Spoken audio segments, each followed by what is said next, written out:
Dear friends, welcome to my YouTube channel Haru and Tanu. ഇന്നത്തെ വീഡിയോയിൽ മത്സ്യത്തിൻ്റെ waste എങ്ങനെയാണ് വളരെ എഫക്റ്റീവായിട്ട് ചെടികൾക്ക് ഇട്ടുകൊടുക്കാൻ സാധിക്കുന്നത് എന്നാണ് കാണിക്കാൻ പോകുന്നത്. ചെടികൾ ധാരാളമായിട്ട് പൂക്കാനും കായ്ക്കാനും ഒക്കെ സഹായിക്കുന്ന ഈ ഒരു ലിക്വിഡ് ഫെർട്ടിലൈസർ നമുക്ക് തയ്യാറാക്കാം.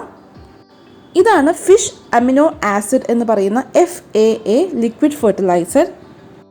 ഏതൊരു ഫിഷിൻ്റെ വേസ്റ്റും ഈ ഒരു ലിക്വിഡ് ഫെർട്ടിലൈസർ തയ്യാറാക്കാനായിട്ട് നമുക്ക് ഉപയോഗിക്കാം. ഞാൻ ഇന്നിവിടെ എടുത്തേക്കുന്നത് 1/4 കിലോ മത്തിയുടെ വേസ്റ്റാണ്.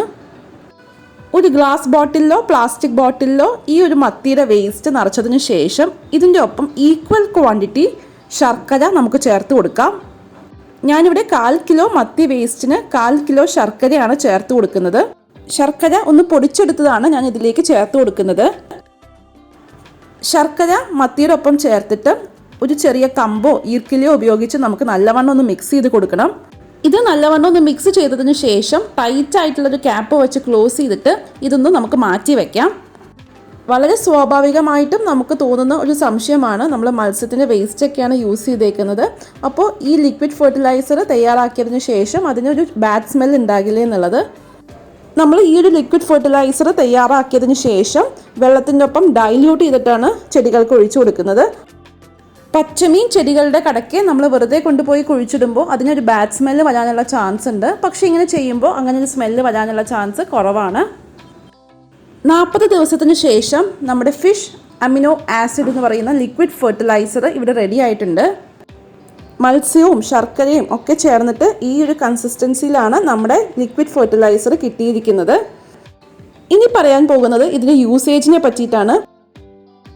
ഇത് യൂസ് ചെയ്യുന്നതിന് മുൻപായിട്ട് നമുക്ക് ഒരു ചെറിയ ഈർക്കലി ഉപയോഗിച്ച് ഇതുപോലെ ഒന്ന് മിക്സ് ചെയ്ത് കൊടുക്കണം.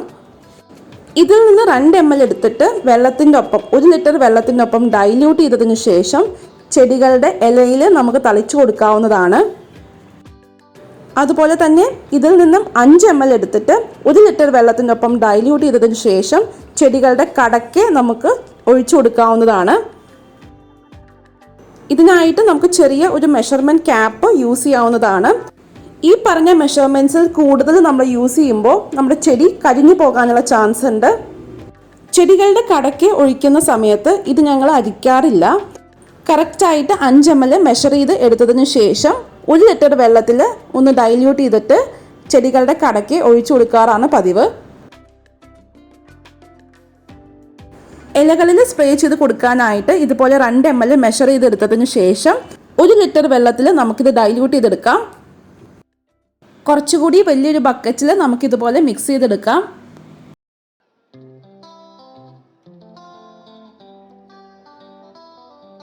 ഒരു ഈർക്കിലിയോ ചെറിയൊരു കമ്പോ ഉപയോഗിച്ച് ഇതുപോലെ നമുക്കൊന്ന് ഇളക്കി കൊടുക്കാം. ഇലകളിൽ സ്പ്രേ ചെയ്യാനായിട്ട് ഒരു സ്പ്രേയറിലേക്ക് നമുക്കിത് നിറയ്ക്കണം. അതിനായിട്ട് ആദ്യം നമുക്ക് ഇതൊന്ന് അരിച്ചെടുക്കണം. ഒരു അരിപ്പ വെച്ചിട്ട് നമുക്കിതൊന്ന് അരിച്ചെടുക്കാം. ഇങ്ങനെ വെള്ളത്തിൻ്റെ ഒപ്പം ഡൈല്യൂട്ട് ചെയ്തിട്ട് അരിച്ചെടുക്കുന്നതായിരിക്കും കൂടുതൽ എളുപ്പം. ആദ്യം കാണിച്ച ഫിഷ് അമിനോ ആസിഡ് നമ്മൾ ഡയറക്റ്റ് ആയിട്ട് അരിക്കാൻ നോക്കിയാൽ അത് കുറച്ച് ഒരു കട്ടിയായിട്ടുള്ളൊരു കൺസിസ്റ്റൻസിയിലാണ് ഇരിക്കുന്നത്. അതുകൊണ്ട് തന്നെ അത് അരിച്ചെടുക്കാനായിട്ട് കുറച്ച് ബുദ്ധിമുട്ടായിരിക്കും. അധികം വേസ്റ്റ് ഒന്നും വന്നിട്ടില്ല, എന്നാലും നമ്മളൊരു സ്പ്രേയറിലേക്കാണ് ഇത് നിറയ്ക്കാൻ പോകുന്നത്. അതുകൊണ്ട് തന്നെ ഇത് അരിച്ചെടുക്കേണ്ടത് അത്യാവശ്യമാണ്. ഇനി നമ്മുടെ ചെടികളുടെ ഇലകളിലൊക്കെ നമുക്കിത് സ്പ്രേ ചെയ്ത് കൊടുക്കാവുന്നതാണ്. രാവിലെ വെയിൽ ഉദിക്കുന്നതിന് മുൻപായിട്ടോ വൈകുന്നേരങ്ങളിലോ നമുക്ക് ഇത് സ്പ്രേ ചെയ്ത് കൊടുക്കാവുന്നതാണ്. അപ്പോൾ നമുക്ക് ഇത് സ്പ്രേ ചെയ്യുന്നത് ഒന്ന് കണ്ടു നോക്കാം. ഞാനിപ്പോൾ ഇത് സ്പ്രേ ചെയ്യുന്നത് കോവലത്തിനാണ്.